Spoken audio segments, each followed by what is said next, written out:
Nah, kurban itu kita bahas ini. Karena apa? Karena model rendangmu itu termasuk sawabit atau mutaghayirat kudu cetok. Sebab kalau yang sawabit, kayu yang tetap tidak bisa, tidak boleh dirubah. Tapi kalau yang mutaghayirat itu bisa dirubah. Maka niki pancen pagi ini kita bahas sisi fikihnya dari aspek rendangmu. Artinya kurban terus dikalengin bentuk rendangmu yang diinisiasi dari lazismu. Dan itu lazis bukan hanya lazismu Sragen tapi juga lazismu Jawa Tengah, lazismu Jawa Timur, lazismu se-Indonesia. Ngeten niku. Jadi aspek fikihnya bagaimana itu sebenarnya. Nah, Bapak Ibu ingkang kawula hormati, karena ada dua problem yang sering dipertanyakan.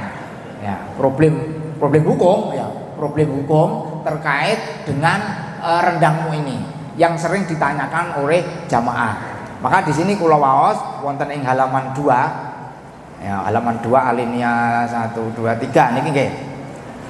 Ada dua problem terkait dengan kurban rendangmu ini. Pertama, dikemanakan kulit dan karkas selain daging? Karena yang dibuat rendang hanya daging. Ya, jadi neng kaleng niku ora enek balungan ngono ora enek. Ya, jeruan ora enek, eneke daging.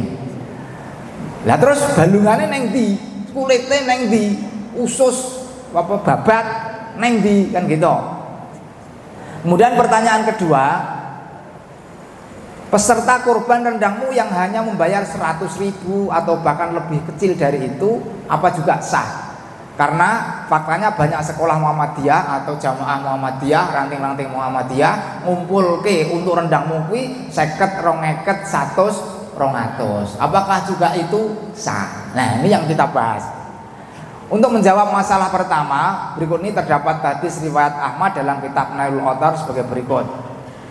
An Abi Sa'id anna Qatadah ibn Nu'man akhbarahu anna Nabiyya sallallahu alaihi wasallam qoma faqala inni kuntu amartukum alla ta'kulu luhumal adhahi fawqa salatati ayyam liyasa'akum wa inni ukhillukum lakum faqulu ma syi'tum wala tabi'u luhumal hadi wal adhahi wa kulu wa tasaddaqu wastamti'u bi julutiha wala tabi'uha wa in ata'tum min luhumiha say'an faqulu an nasitum rawahu Ahmad. Ya, dari Abi Sa'id bahwa Qatadah bin Nu'man mengabarkan kepadanya bahwa Nabi sallallahu alaihi wasallam berdiri dan berkata, bersabda, sungguh aku telah memerintahkan kalian untuk tidak makan daging hewan kurban lebih dari 3 hari.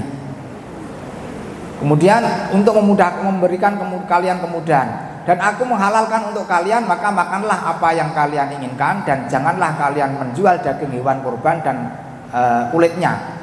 Makanlah, bersedekahlah dan nikmatilah kulit-kulitnya dan janganlah kalian menjualnya. Jika kalian memberi makan orang dari daging hewan kurban, maka makanlah dengan cara apapun yang kalian inginkan. Nah, Bapak Ibu yang kami hormati, pada ujung hadis ini ada kalimat gini, fakulu annasitum, ya. Wa in at'amtum min luhumiha syai'an fakulu annasitum. Yang kita artikan bahwa jika kalian memberi makan orang dari daging hewan kurban, maka makanlah dengan cara apapun yang kalian inginkan. Dengan cara apapun masitum sakarepmu. Mula daging kurban kuwi iso dibagi mentahan, iso dibagi apa wae, termasuk dimasak sik lagi didum. Niku juga bisa. Nah, masih tum sakarepmu. Nah, sakarepmu. Lah bagaimana dengan tadi yang dipertanyakan, lah balunge neng endi, babate neng ndi, kulite neng ndi? Itu secara teknis dikonversi itu dirubah menjadi daging. Karena ini yang mengerjakan kan perusahaan. Lah terus dikonversi berapa, terus dijadikan daging. Maka semuanya akhirnya dikalengin dalam bentuk daging. Jadi ora enek sing didol ngono ora enek. Kenapa? Ya karena itu memang ya tidak boleh.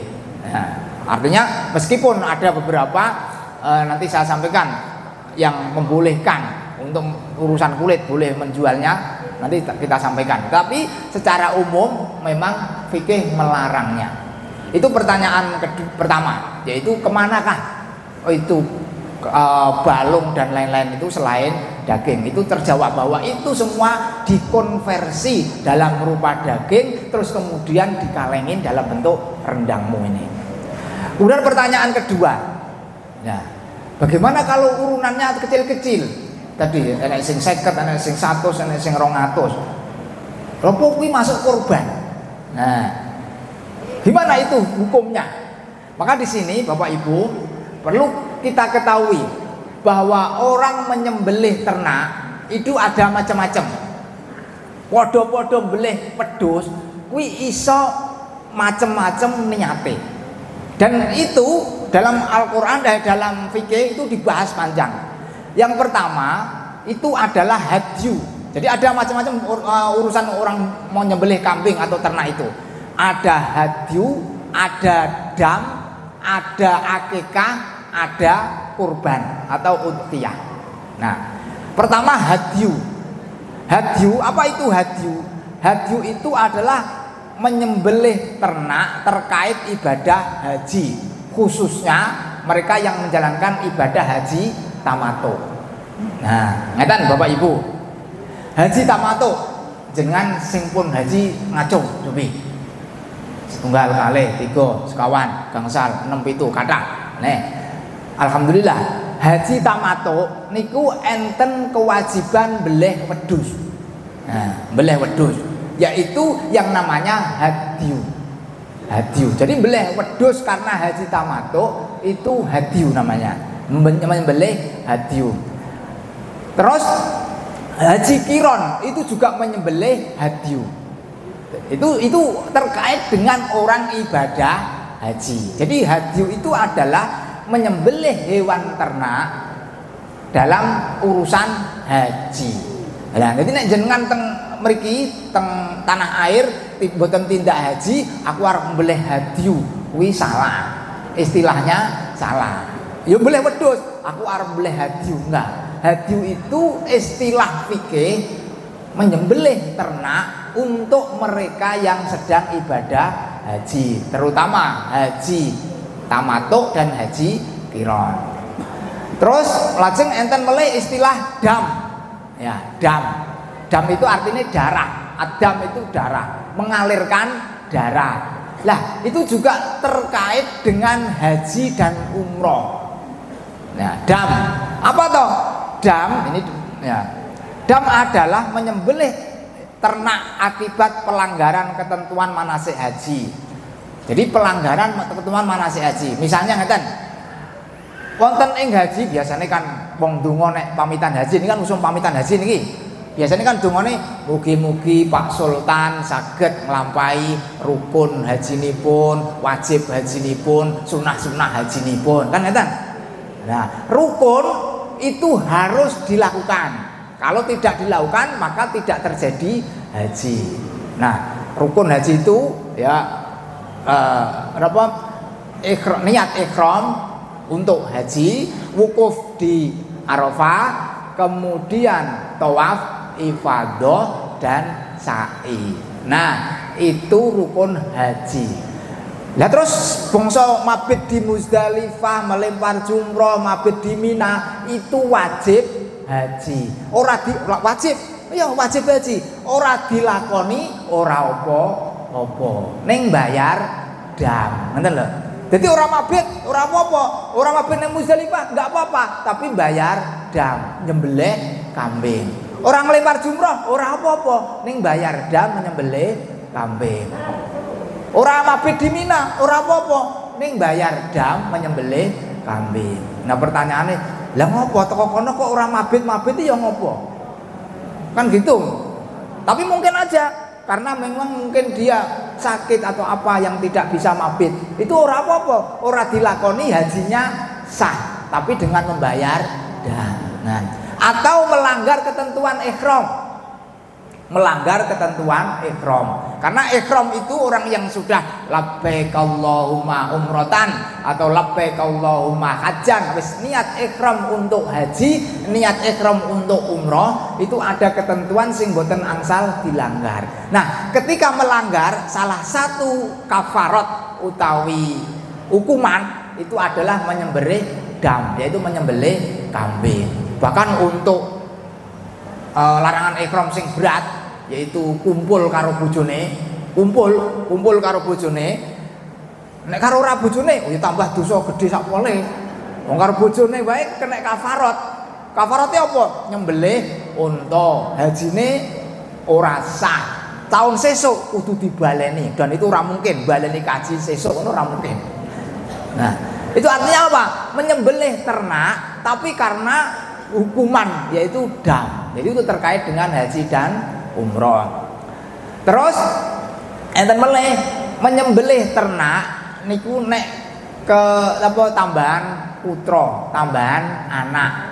Dipastani napa? Jenenge napa? Akikah. Jadi akikah itu adalah menyembelih ternak, yaitu kambing, karena kelahiran bayi. Ya, kelahiran bayi. Dan itu Bapak Ibu ingkang kula hormati, jadi kalau umumnya jenengan ini apa akikah pas hari raya kurban itu bisa amal 2 in 1. Nah, ngendikane wonten ing fiqh sunnah niku enten mazhab pendapat Imam Ahmad bin Hambal, gampangnya pas jenengan ketamon putu pas seminggune kuwi hari raya kurban kuwi iso mbleh wedhus siji diniatke kekah dan kurban.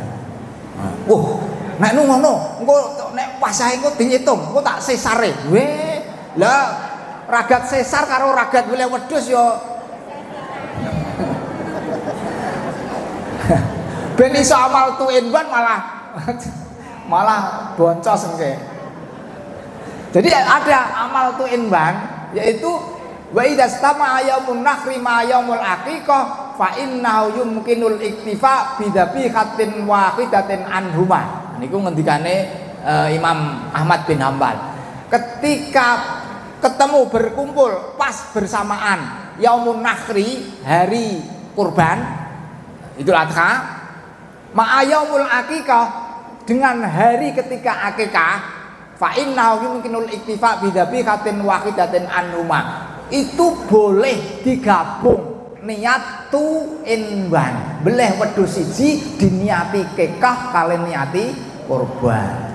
Lah niki mesti uteke wong ngirit ngene.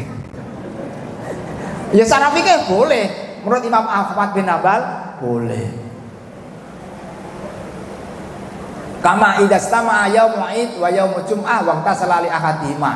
Ini sebagaimana seandainya hari Idul Adha, hari Idul Fitri di hari Jumat itu waqta salah li ahadihima. Jadi niat mandi, jadi mandi Jumat itu kan wajib.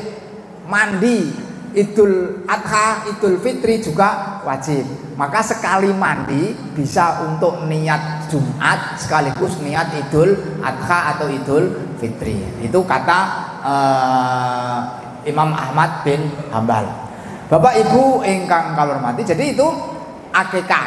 Jadi walaupun ketemu telu toh, pertama itu hadyu, itu terkait dengan orang yang haji dan umroh. Yang kedua dam, yaitu menyembelih ternak terkait dengan langgaran ihram atau seorang haji tidak melaksanakan kewajiban haji, wajib haji, yaitu mabit di Muzdalifah, mabit di Mina, melempar jumroh. Kemudian ada juga jenis menyembelih akikah, menyembelih hewan yang namanya akikah. Lah nek kurban niku napa?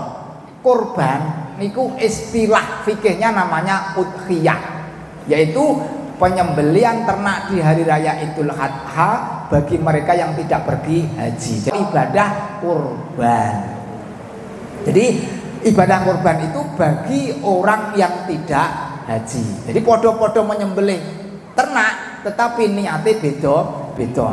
Nah, pertanyaannya ngenten. Mukallaf niku wong sing kena kewajiban. Mukallaf untuk hadyu, untuk dam, untuk akikah itu adalah fardiyah, individu. Adapun mukallafnya atau kewajiban yang kena kewajiban menyembelih korban udhiyah itu ternyata menurut beberapa pemahaman ulama itu kolektif ya. Sebagaimana hadis berikut halaman 3, monggo ben boten salah tafsir, boten salah paham nggih, kita waos. Halaman 3. An Jabir qala kharajna ma'a Rasulullah sallallahu alaihi wasallam muhillina bil haji fa amarna Rasulullah sallallahu alaihi wasallam an nastaqika fil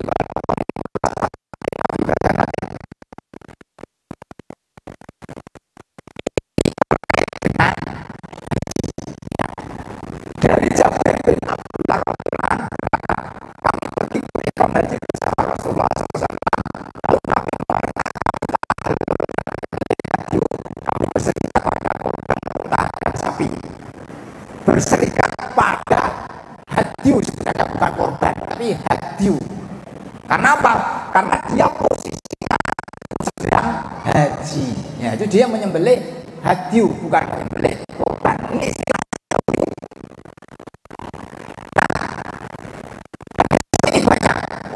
jam untuk haji itu memang mukallafnya kewajiban adalah individu mendaki haji sing melanggar ketentuan ihram yaitu individu.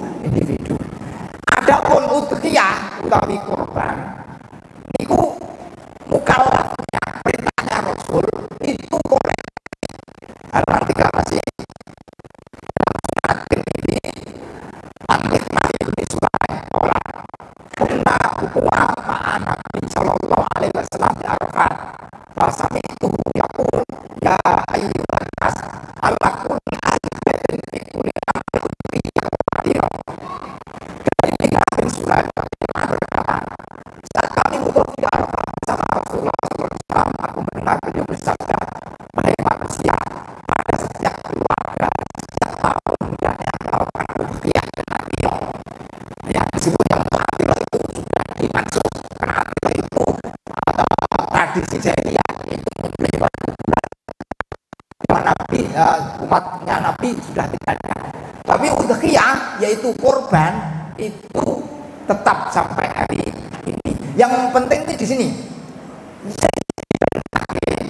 Nabi itu ala li ahli baitin pada setiap keluarga. Jadi pada setiap keluarga itu menyembelih korban setiap tahun. Jadi yang diperintahkan itu individu, tetapi setiap setiap keluarga. Udhiyah adalah menyembelih hewan korban. Jadi korban itu adalah untuk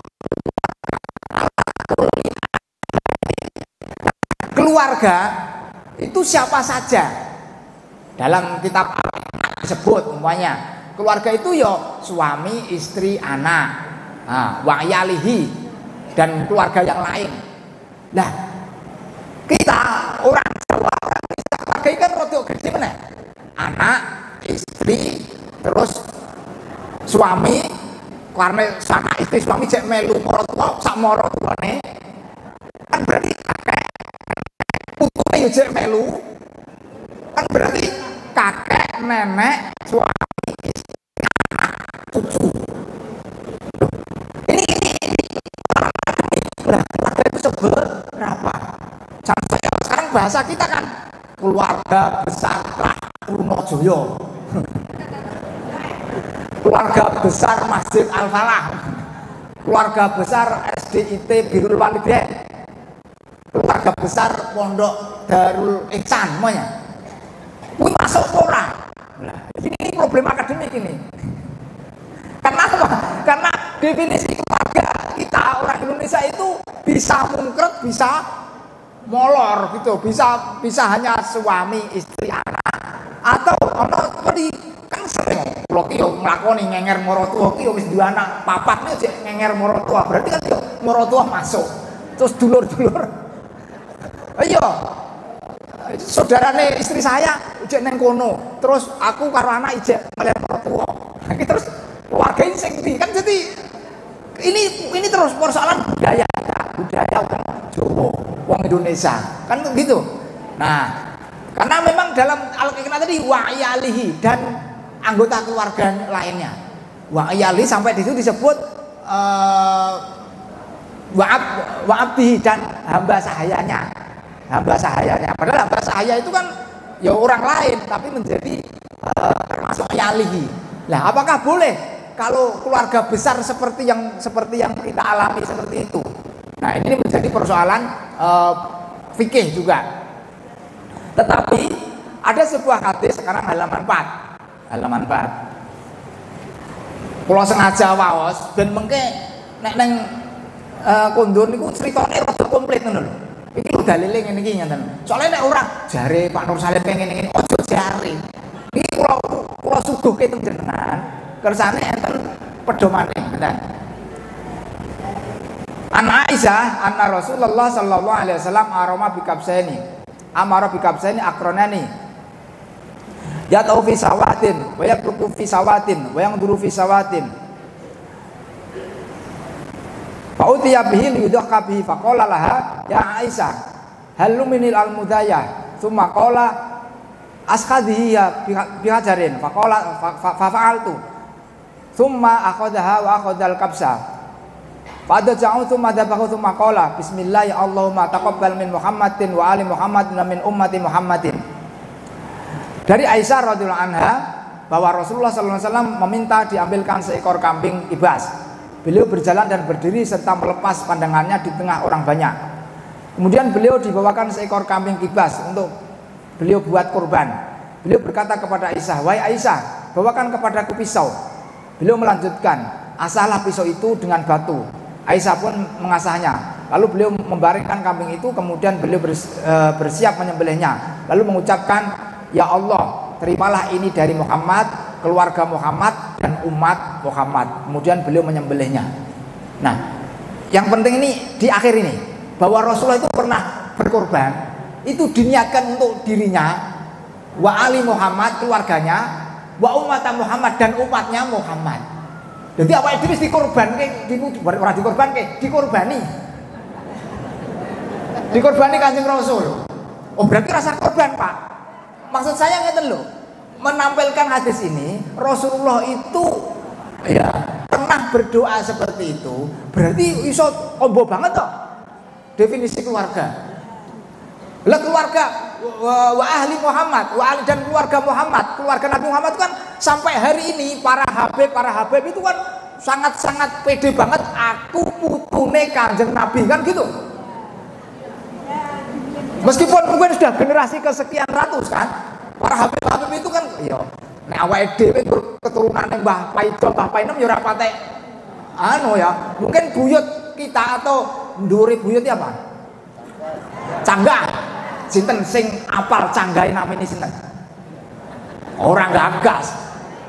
Tapi nek orang keturunan Rasulullah, itu apal banget. Saya, bapak saya, terus mbahnya, sampai terus mati utek-utek sikur teko kono meneh. Teko Rasulullah itu mereka hafal. Soalnya apa? Yo trah biru, darah biru Kanjeng Rasul. Lah, nek Rasulullah berdoa seperti ini apa sampai yaumul qiyamah, wallahu alam. Yang penting Rasulullah memang pernah berdoa untuk menyembelih korban itu niat ke dirinya, keluarganya dan umatnya. Itu artinya apa? Bahwa tadi mukallaf yang kena kewajiban untuk korban itu bukan individu tapi keluarga.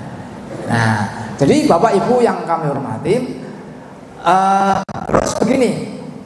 Pada alinea terakhir, rendangmu ini kan inovasi lazismu. Yang tadi problemnya ada dua tadi. Pripun sing urunan 50, 200, 100, 200? Apakah itu masuk kurban atau tidak? Kalau melihat Rasulullah tadi dan definisi keluarga, yo iso wae keluarga besar Muhammadiyah PDM Sragen atau lebih luas lagi keluarga besar Muhammadiyah Jawa Tengah, ya monggo aja. Nah, tapi intinya Bapak Ibu yang kami hormati, memang kita ini yang penting itu dari itu semua adalah bahwa kita ini setiap hari Idul Adha itu memang harus ya menyembelih sesuatu. Jadi sunnahnya setiap hari raya kurban itu memang kita menyembelih sesuatu. Sebagaimana sabda Nabi an Aisyah anna Rasulullah sallallahu alaihi wasallam qala ma amila adamiyun min amali yaumin nahri ahabba ilallah min ihraqid dam. Kata Nabi yang diriwayatkan oleh Aisyah, tidak ada amal yang lebih baik, yang lebih dicintai oleh Allah habba ilallah di hari raya kurban melebihi ihraqid dam, mengalirkan darah. Jadi amal ketika bodo besar hari tasrik kuwi sing paling elok ya mengalirkan darah. Ini mengalirkan darah. Mula nek umpama jenengan mengalirkan darah rombongan, ya ora apa-apa to. Wah, arep dhewe ora apa-apa. Ora kuat tuku wedhus, tuku pitik. Kuwi ora korban, ning mengalirkan darah. Ajarannya itu ihraqid dam. Ya, ihraqid dam, mengalirkan darah. Karena gini, sahabat Nabi sing larat-larat seperti Bilal, seperti Ibnu Abbas, kuwi angger bodo besar, kuwi yo mbeleh ning mbeleh pitik. Wa akhraja Ibnu Abbas annahu kana idza qadarul adqa atau maulahu dirhamaini faqala istara bihima lahman wa akhbarin nas annahu dhaqqa Ibnu Abbas wa ruwiya anna Bilalan dhaqqa bitikin. Jadi diceritakan ini dalam hadis ini bahwa Bilal dhaqqa bitikin. Kalau Idul Kurban itu dia bukan kurban loh ya, nyembelih pitik, ihraqid dam. Sing penting ihraqid dam, mengeluarkan darah. Pitik larang lele.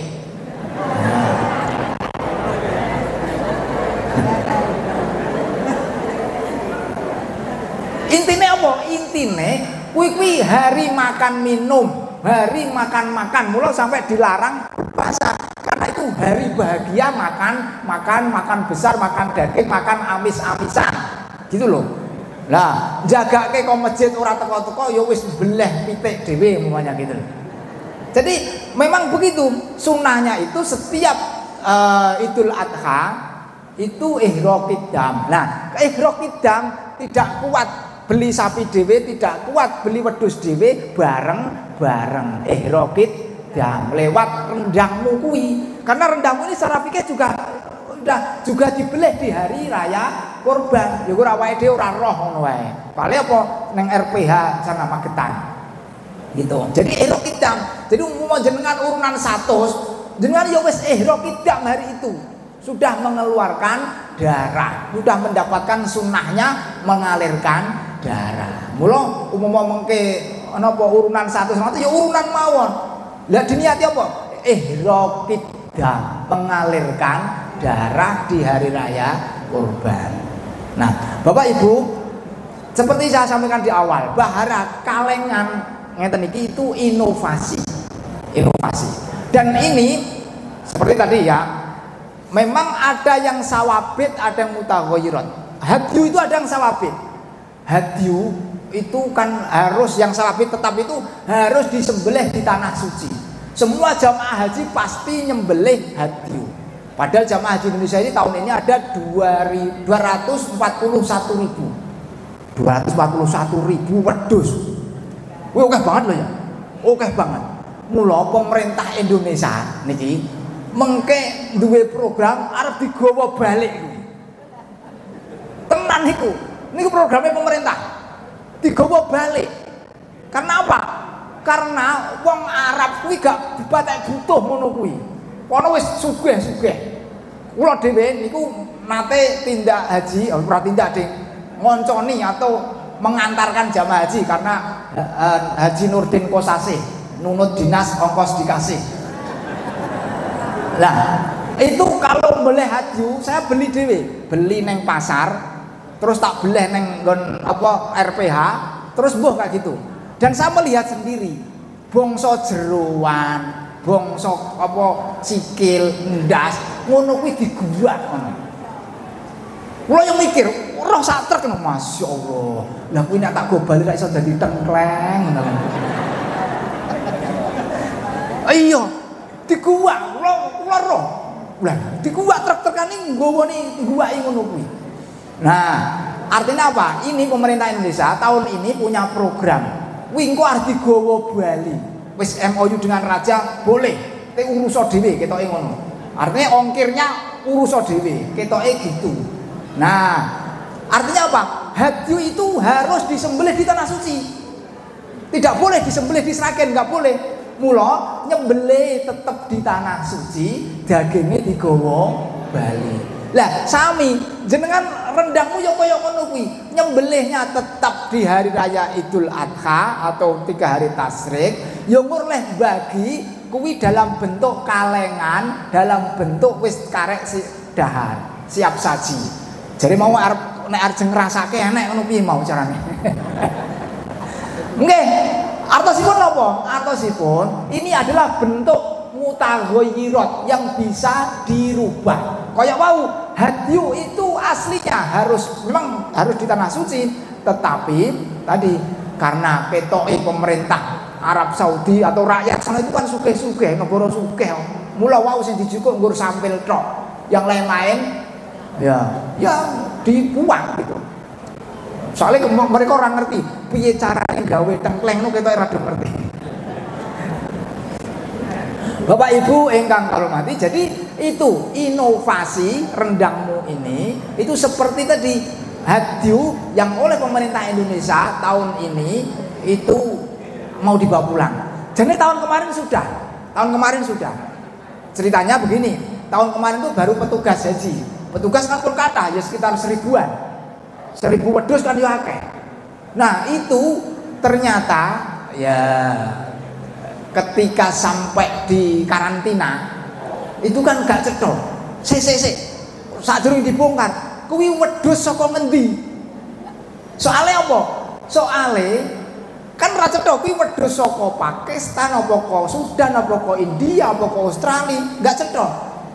Karena yang boleh undang-undang kekarantinaan, yang boleh masuk ke Indonesia itu harus kambing atau sapi yang dari negara sing wis bebas PMK. Ngertos PMK? Oh, iki cah kota kabeh ra ngerti, nek cah desa ngerti. PMK niku penyakit mulut dan kuku. Nah, itu kan ada sertifikatnya. Negara yang sudah bebas PMK itu boleh kewane masuk ke Indonesia. Sing belum bebas ya nggak boleh, soalnya kok nulari. Nah, nulari. Karena PMK itu bahaya. Ya, maka tahun ini insya Allah itu sudah clear, wis diincim engko negara ngendi, pokoknya engko wedhuse saka ngendi, negara sing wis bebas PMK, sehingga iso digawa Bali dan bisa ditasarufkan dibagikan ke masyarakat Indonesia. Soalnya piye-piye wong Indonesia kuwi jumlahe luwih akeh, sing butuh luwih akeh, jan saya mriki iki bolak-balik bencana kan ngono. Mriko gempa, ganti banjir kono, ganti longsor kono, ganti ating-muting beliung kono. Lah, ngeten-ngeten iku nek enek model rendangmu kan karek ngoncalke yo. Segone yo wis di ngono, godhog dhewe iki rendangmu kalek nggih lawah. Kan menak banget. Lah nek dadak mbleh sik, oleh nggawa wedhus rono, kangelan. Itu adalah inovasi dari ibadah kurban. Nah, kodos wau inovasi haji tahun ini, hadyu jamaah haji Indonesia rencanane arep digawa Bali. Lah nek jenengan yo aku ku arep njaluk bagian, yo ndonga sik wae muga-muga kasil. Soalnya tahun ini wis direncana begitu ternyata baru sedikit. Tahun ini insya Allah mau semuanya 241.000. Mungkin boleh wedhus kabeh. Karena itu wajib. Harus disembelih itu hadyu, tapi sembelihnya tetap harus di tanah suci. Dagingnya Kalau dulu itu memang dikemas, ya dikorneti kayak gini, dikelilingin terus disebar ke Afrika, ke daerah-daerah yang membutuhkan. Kita ketika tsunami Aceh itu juga pernah dapat itu. Jadi daging hasil hadyu jamaah haji sedunia sebagian dikirim ke Indonesia ketika tsunami Aceh. Nah itu hampir ya sama aja seperti ini, kita korban terus dikalengin. Lah untuk siapa? Ya tetap untuk yang sangat-sangat membutuhkan. Makanya ini kan program lazismu yang memang tupoksinya urusan orang-orang dalam kesulitan, dalam bencana, dalam kesusahan dan lain sebagainya.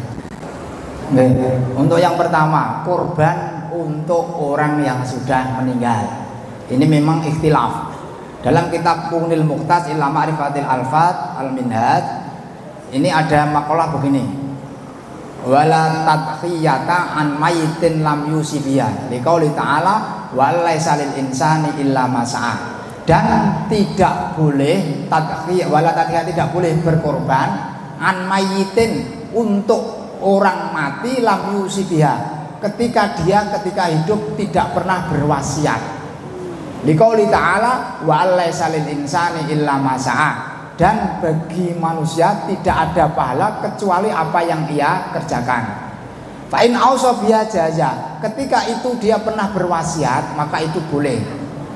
Nah, jadi Bapak Ibu ingkang kawulmati, ini yang tidak membolehkan. Artinya apa?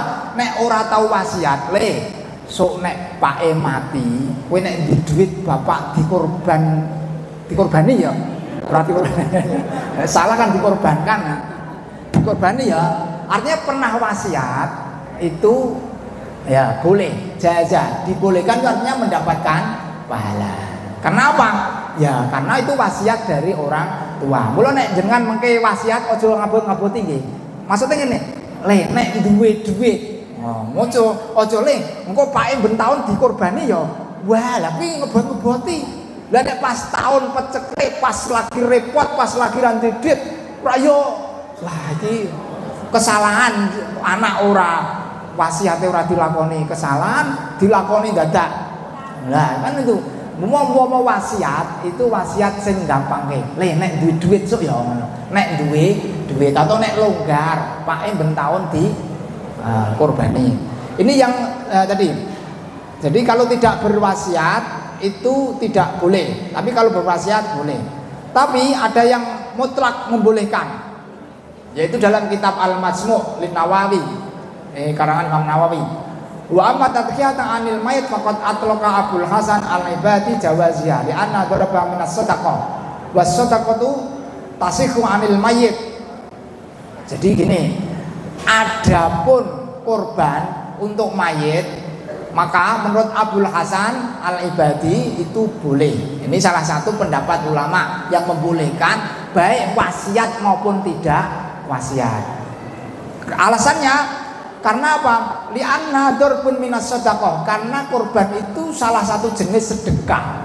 Wasadaqatu tasihhu 'anil mayit, dan sedekah itu sah untuk si mayit meskipun tidak pernah berwasiat. Jadi ini monggo jenengan mau ngorbani bapak ibu sing pun sedo monggo, tidak yo monggo. Ini sudah saya sampaikan dua-dua pendapat. Kalau maunya bapak ibu jenengan mesti biyen yo ora tau napa enten sing wasiat kon ngorbani. Mboten ketoke mboten. Soale apa? Soale yo wong tua ora bakal ngebuat-ngeboti anak. Nah, ngeten. Tapi makanya kalau nggak pernah wasiat ya ikut ini boleh aja. Abul Hasan Al-Ibadi. Ya, monggo itu. Terus daging kurban bolehkah dimasak sebagian untuk seluruh pihak yang di masjid panitia di sana? Jadi gini. Ini juga dalam kitab Al-Majmu', ya, dalam kitab Al-Majmu' itu begini. Bahwa tentang ini bahas tentang panitia. Siapa huwa panitia? Kedudukan panitia. Qala Syafi'i wal ashab yustaqabu ayat baka hadiyatan wadihatihi binafsihi wa udhiyatihi binafsihi. Qala al-Mawardi illal mar'ah wa yustaqabula atau an tawakkala fi dzabhin hadiyaha. Jadi menurut Imam Syafi'i ini terkait dengan panitia itu apa toh? Panitia itu kedudukannya adalah wakil dari sohibul kurban, ya, wakil dari sohibul kurban. Maka karena hanya wakil, ya ketika sing kurban itu membolehkan, ya boleh-boleh saja. Tapi kalau tidak, ya tidak boleh. Karena kedudukan sohibul kurban panitia itu kedudukannya adalah wakil. Dan memang sunnahnya itu orang kurban itu disembelih dewi. Tetapi karena tidak mungkin berbagai aspek tidak mungkin, maka diserahkan ke panitia dan itu adalah sekedar wakilnya. Nah, karena wakil ora iso mengeksekusi wong guru wakil kok. Umumnya saya kan setiap hari jadi wakil wali kon ngijabke anake kan ngono. Kan mesti waline kan, Pak nyuwun tulung jenengan makili kula mangijabi anak kula entuk bocah iki. Kan ora oleh. Lah, aku makili kowe tak nikahke entuk ponakku ya. Lho, wakil iki nggur kon karo cah iki kok karo ponakmu piye to, Pak? Kan mesti sengeni aku. Jadi wakil itu ya hanya mewakili apa dawuhe yang ahli walinya kan itu. Mula jenenge naib itu kan wakil. Naib itu wakil dari wali. Karena biasanya jadi sing ngijabi kudu wali dhewe karena dia yang punya kewajiban, punya hak. Tapi terkadang tidak mentolo atau tidak kuat terus memberi kepada petugas untuk mewakili. Jadi karena hanya mewakili, ya wis dawuhe napa kon ngijabe putrane karo bocah kuwi, ya wis kula lakoni. Ora mungkin terus sak karepku dhewe. Samsore tak wakili tak pek dhewe ora. Tutuki panitia. Terus terakhir mau tentang kambing tapi sangklir. Ya. Tunggal. Kambing sangklir itu boleh. Ya. Itu tidak termasuk 4 perkara yang dilarang. Yang dilarang itu kan kurus yang jelas-jelas kurus ra ono daginge, sing buta bener-bener buta ra ono dalan, sing pincang bener-bener pincang, yang itu ya. Tapi dalam larangan itu tidak ada sangklir. Ngeten niku boleh. Makaten nggih, matur nuwun.